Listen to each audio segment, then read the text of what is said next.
Hello, everybody. So, I will be starting off with a very simple question. And the question is, do you remember the last time you showed courage? Was there a battle going on inside your head to make a choice between comfort and confrontation? To do what is easy or to take the tough, fearful path? Well, I remember the last time I showed courage. And to do something courageous took me a lot of courage in itself. Hi, my name is Charvi. As most of you must know, I'm a 16-year-old student who loves to watch YouTube and study biology. At the beginning of grade 11, I left school and joined a coaching class to pursue my dream of becoming a doctor. It is something that most students do to prepare for competitive exams of various engineering and medical colleges.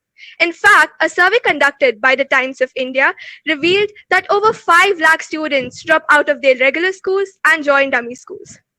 Since Indian education system produces most number of doctors and engineers each year, it makes securing a place at a good college highly competitive.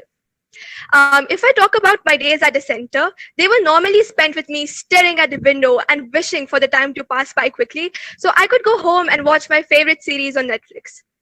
After 3 months of leaving school, the place which was earlier my second home, I became very unhappy.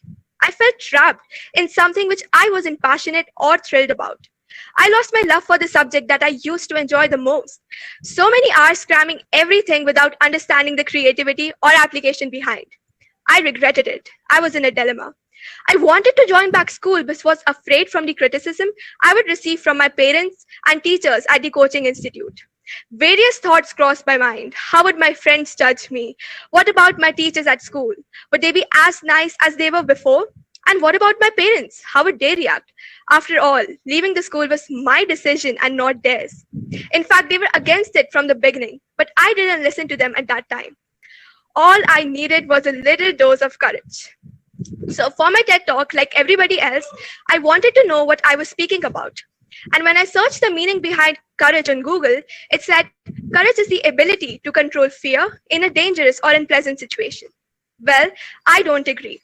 For me, courage is the manifestation of doing something which feels right and true to your own heart. Not only having the strength to face what haunts you, but also the will to bring your fear along the journey you take. Whenever we find ourselves in hard times, we search for it outside, either in the prayers we send to God or in our hopes that someone will help us out.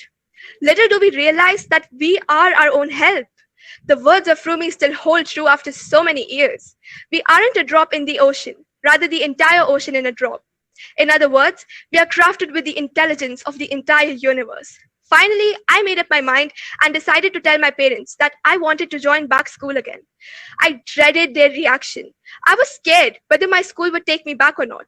I was fearful whether joining back school would eventually assist me in attaining my goal. But I did not care. Deep down, it just felt right thing to do. So with a great deal of courage, I broke the news to my parents. Today, I'm so grateful for them for the support they showed me at that moment of my life, for my school to accept me back again and my teachers to be so warm and welcoming. My action may be subtle, but I know it is bringing me closer to my dream of being a good doctor, with not only ignited passion for medicine, but also basic skills like communication and empathy. Courage is incomparable. It is like the strings of a guitar which produces the sound of our dreams. The melody produced will always have the same impact, but its magnitude may vary. Hence, even a small act of courage is as powerful as a big moment. The more we practice it in our thoughts, speech, and action, the more stronger we become. Let me tell you a story. My grandma is passionate about singing and playing harmonium. Every day she goes to a darbar and practices with small 8 to 9-year-old girls. If I were asked to practice with small children, I would probably be ashamed and not go. She does not care what other people think of her, and today she plays better than me. At 67 years of age, she has learned an amazing skill because she is not afraid to chase her passion. I remember my cousin brother, who is now in college, used to spend days in his room studying and solving math. Sometimes I used to think that maybe I wasn't focused and didn't put enough efforts in the class.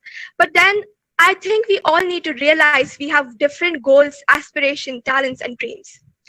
Most of us today hope for a utopian society where love, peace, and happiness prevails.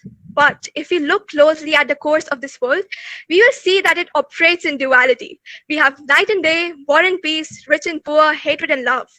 The world's path isn't smooth and frictionless. It is one with bumps, rocks, sands, and stones. The only constant in the ever so changing world could be our core values. If we act with fortitude, passion, and strength, then we create our own extraordinary world. Courage is like the clouds, which, when transformed, shower the rain of positive development in our society. Our strength is the thunder. The change is visible in the rainbows in which beauty continues to thrive. So today, I honor the courage of Martin Luther King, who devoted his life to end racial discrimination.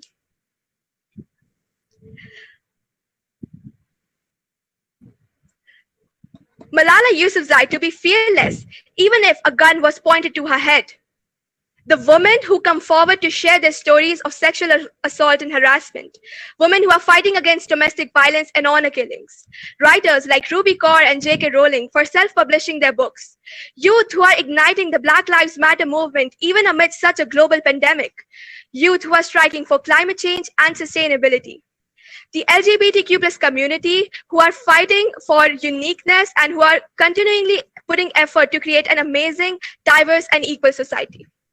I honor a mother raising her family, a father supporting their uniquely able child, an artist fighting her way to pursue her dreams, a model accepting their body the way it is, my friends for sharing their voices, being and getting inspired every day.